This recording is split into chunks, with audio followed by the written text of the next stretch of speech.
ప్రజల సంఖ్య మనకి ఏది చూపించు, ఎలా ఉందో చూద్దాం. బాగుంది, రేపు వచ్చేస్తాయి కదా. పర్ఫెక్ట్ గా వస్తుంది. తర్వాత చూపించు, తర్వాత చూపించు.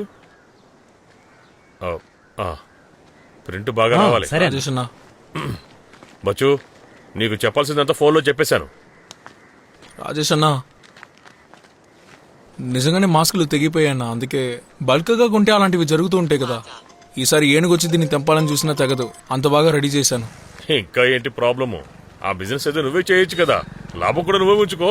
అది కాదన్నా, మనం ఇప్పుడు క్వాలిటీగా ఉన్న మాస్కులు కొంటేనే ఇప్పుడు ఇవి సేల్ అవుతాయి. రే బచ్చు, రాజేష్ నా ప్లీజ్ చూడు, మళ్ళీ మళ్ళీ అదే చెప్పి నా టైం వేస్ట్ చేయకురా. ఆల్రెడీ నాకు చాలా బిజినెస్లు ఉన్నాయి. ఈ ఒక్కసారి నాకు అవకాశం ఇవ్వండి అన్న. సరే, ఇంకేమైనా మాట్లాడారా? కొంత డబ్బు నాకు అప్పుగా ఇస్తే బాగుంటుంది. ఓ నెలలో మీకు తిరిగి ఇచ్చేస్తాను. టీ